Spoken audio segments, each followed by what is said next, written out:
on the NewsChannel 5 network. This is Open Line.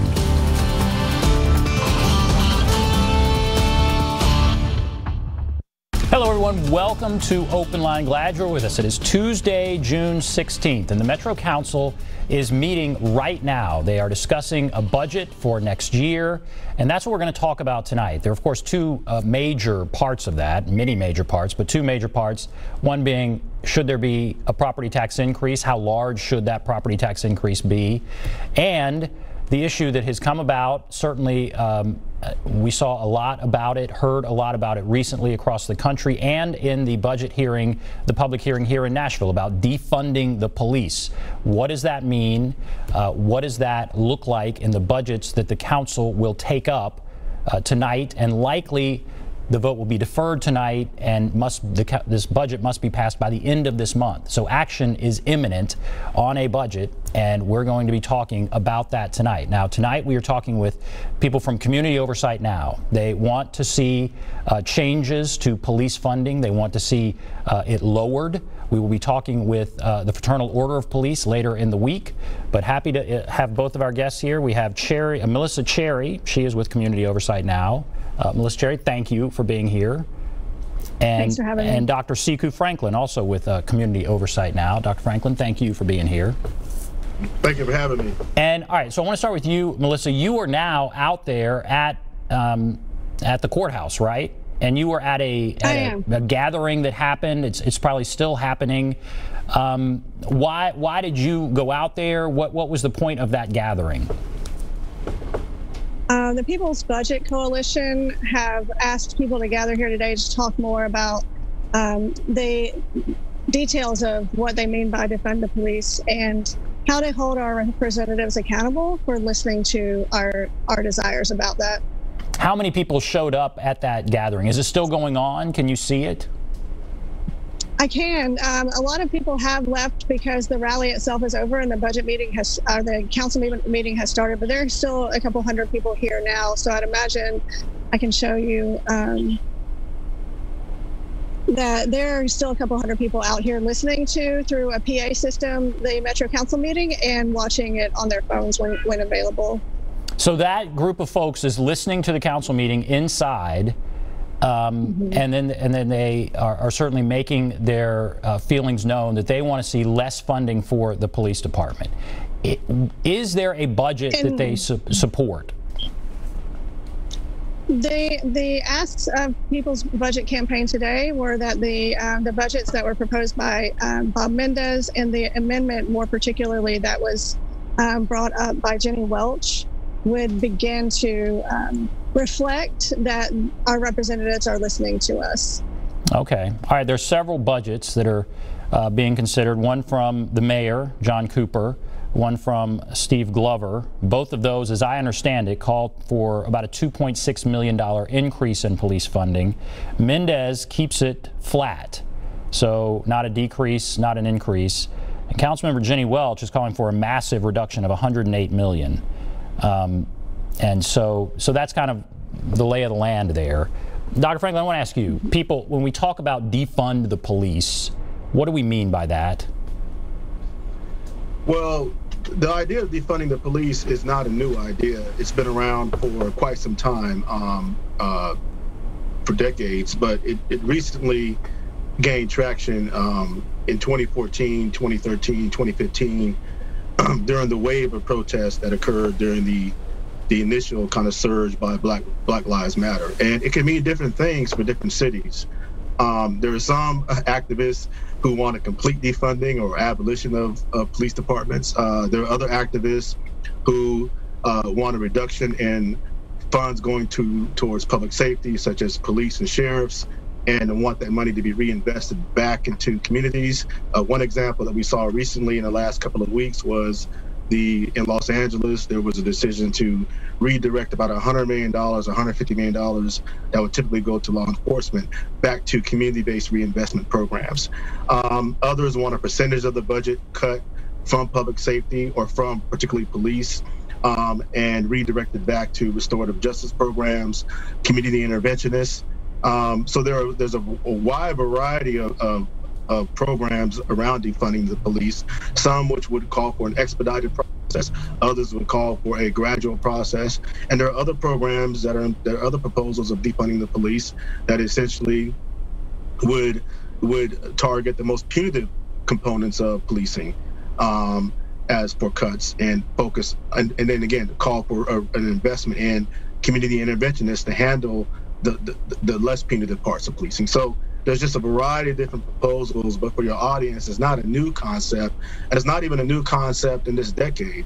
It's a concept that was central to the initial protests that occurred in 2013, 2014, 2015, particularly spearheaded by Black Lives Matter, and it's just now gaining traction in the so-called mainstream of America. Do you think, Dr. Franklin, is there a budget that the Metro Council is considering?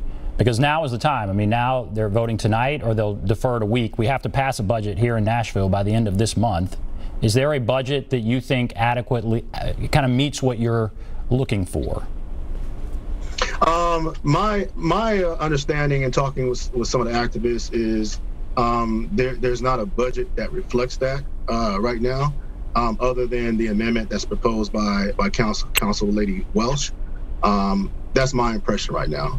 Melissa's probably closer to it than I am, but my impression in talking to a few of the activists is there's not a budget that reflects that. And what about you? Is that right, Melissa Cherry? I mean, Jenny Welch, yeah, she's proposing taking $108 million from the police department, as I understand it. How does that work? I mean, how would that really work? I guess fill us in on that.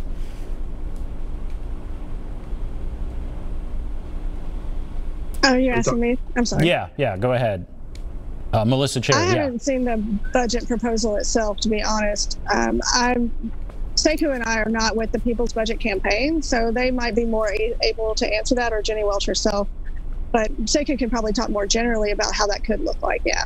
Because that's a significant part of the budget. Yeah, so go ahead, Dr. Franklin, what about that? Some of the activists are targeting the most punitive parts of policing, and they're targeting the capital budget. So, for example, rather than investing so much money in new buildings and new cars for police, or a helicopter, they're asking that money be reinvested back into various communities.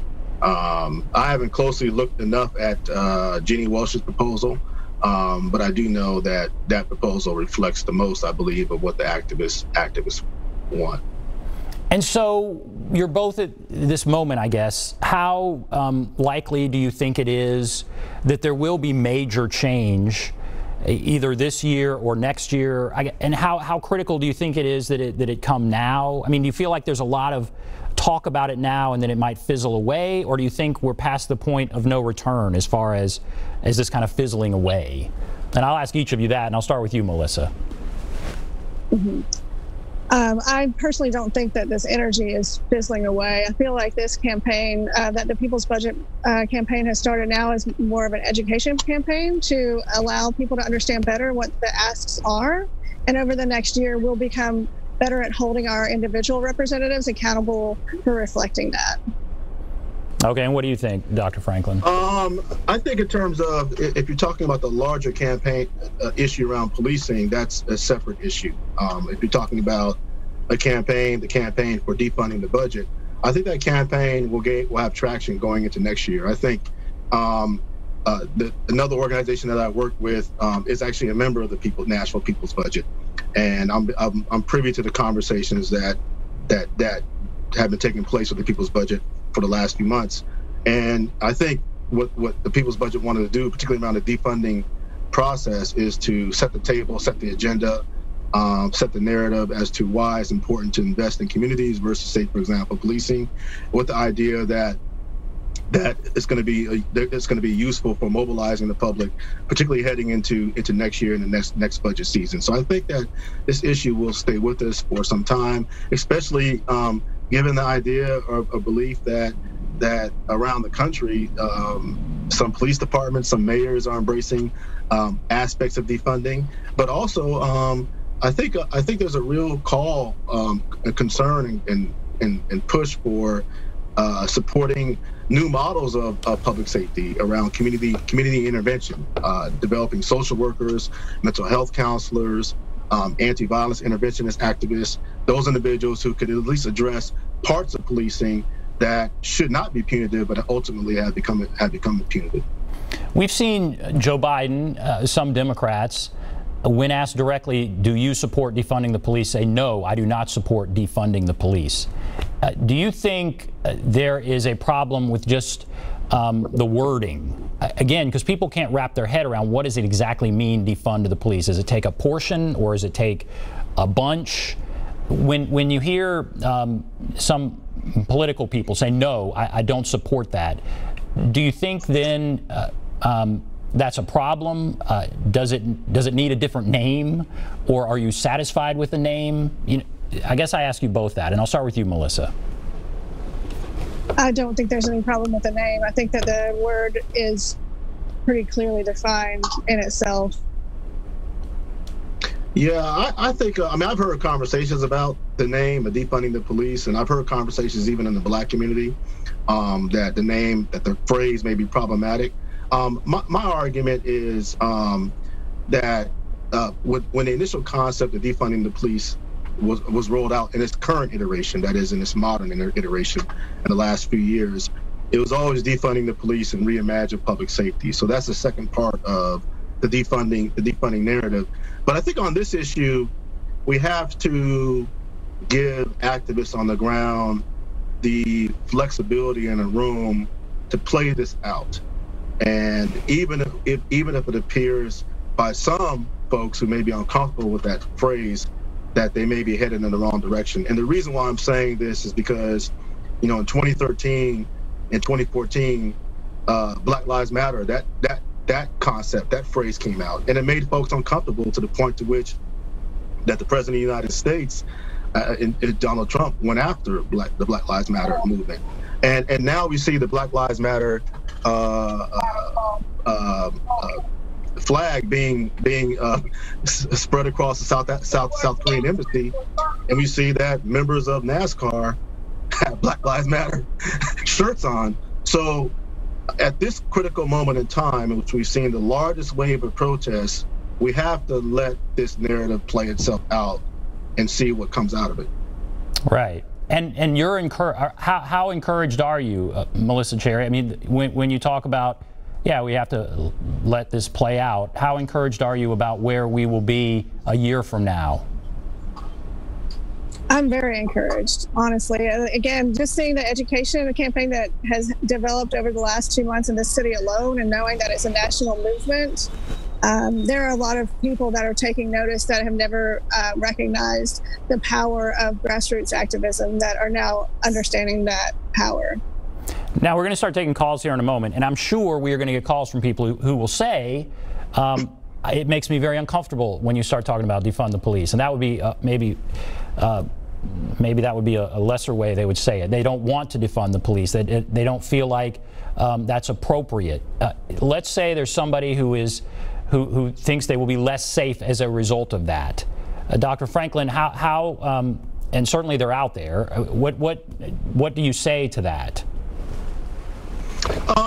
Well, I would say I'm not going to dismiss someone who feels that they may be less safe with or without police. What I would argue is there a different way that we can reimagine policing, reimagine public safety, that could perhaps fill the gaps or answer the questions that many individuals or many activists want. And for those individuals who may feel less safe, how would they then respond? How would that person respond when you have communities that feel that they could be harmed with more policing, or that they are being harmed with more policing?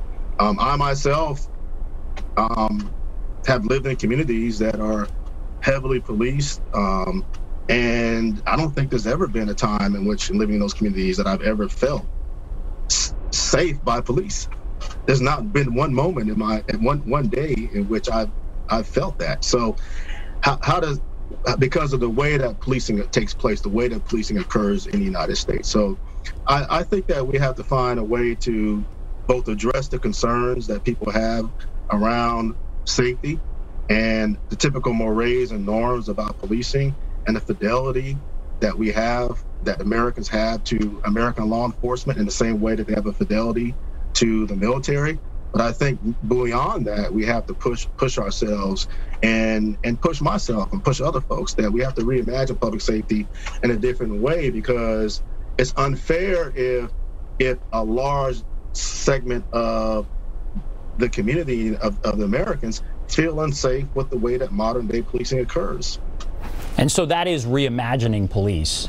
And I guess in your point of view, what you would, one way you would reimagine it is give the department less money. It needs to be less pervasive. There are others who would say, you know, who do you call when there's a mass shooting? And who do you call in a domestic violence situation? And so for those real concerns, what would you say to people that raise those concerns? And Melissa, I'll let you talk about that. I feel like the People's Budget Campaign and their partner organizations have done a pretty good job of imagining even those situations. If we talk about Gideon's Army, that's one way that if communities are embedded with one another, they're supporting one another, they're looking out for one another, and they can de-escalate situations that happen within their neighborhoods. That's just one example. What do you think of that, Dr. Franklin? Again, I think that the different models of defunding the police, there are some models that are expedited models. There are some models that are gradual models. I'm very careful not to speak on behalf of the National's People's Budget and which models or model that they support. But I do know nationally there are different models that are out there for when it comes to policing. So some models want a gradual reduction of funds, particularly targeting those parts of policing that typically would be an interventionist model, but have become much more punitive. There are some domestic violence or domestic complaints, not domestic violence, but domestic complaints that may not require law enforcement. It could require some level of highly trained interventionists. Definitely mass shootings are a problem, but the other problem that we have is we have, tens of thousands of SWAT units around the country that are unnecessary in terms of their existence, and that's been discussed in some of the research, including the research of Barry Friedman, who was a consultant for the previous mayor Megan Barry and the previous mayor Briley. So there are different ways that defunding the police could be implemented, and different ways to make adjustments to police departments that are less punitive and that can lead to really a different way that we imagine public safety, and a different way that we at least reinvigorate public health as it pertains to policing. All right, we're going to start taking calls in a moment. You're each with Community Oversight Now, right? And I guess let's just go back to the beginning and say, what is Community Oversight Now? I think that was an organization that fought hard to get a Community Oversight Board. What is Community Oversight Now that we have a Community Oversight Board? And Melissa, I'll start with you, and then we'll go to Dr. Franklin. Thanks. Ultimately, we are an advocate for the accountability of police. So if that means supporting the Community Oversight Board and making sure that they are empowered in the ways that the legislation intended, we are there for that. If that means ensuring that subpoena power is relayed to them through the processes that were laid out initially, we will do that. So essentially, we are here to protect the accountability that was created when the Oversight Board was implemented. Okay. And Dr. Franklin, what would you say? Yes, Community Oversight Now was a coalition of 7 or 8 groups that really coalesced after the killing of Jacques Clemens. And we spent the greater part of 18 months to 2 years working on the push for a Community Oversight Board. And after that push, we assisted with other kind of implementation procedures related to the Oversight Board.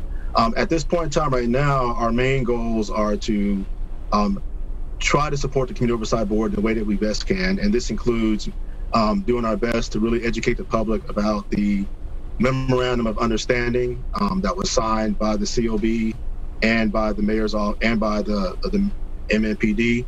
We are also still assisting families that have been affected by policing. More recently, we met with, I'll broadly state this, we met with someone who is a representative of the William Johnson family. William Johnson was killed on May 21st in a very sketchy kind of confrontation with Metro PD, the Nashville PD, and we have called for an investigation into that particular police killing that occurred on May 21st, which I think deserves an investigation. We are also working with other community leaders outside of Nashville to assist them with discussions of establishing the Community Oversight Board. We even actually assisted activists in Louisiana in the West Baton Rouge parish in terms of even visiting that parish to assist activists, and we're also now in the process of assisting activists from 2 or 3 other counties here in Tennessee. So that's what Community Oversight Board is now. We're still working, we're still pushing, and we're still really trying to offer our support for the Community Oversight Board, which we think is critical.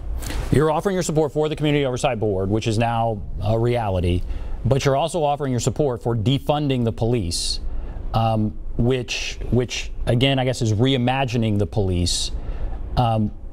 And just so I understand, because of that wording, you're not saying do away with the police department, zero funding. You're saying take some money and put it toward other things. You're saying take some money from police and put it toward other things. The amount you're not sure of right now, but you're saying take some money from police and put it toward other things. You're not saying do away with the police, or are you, when you say defund the police? Dr. Franklin, I'll let you answer that. No. We are not saying reimagine the police. We're saying reimagine. We're not saying reimagine policing. We're saying reimagining public safety. If that makes any sense. And that means that there are other moving parts that are critical to public safety other than just frontline policing. And within that framework, again, I can't speak for the Nashville People's Budget, but what I do know out there in the Nashville universe is in that framework, there is a coalition that's leading the People's Budget effort, and that coalition is called the Invest Divest Coalition.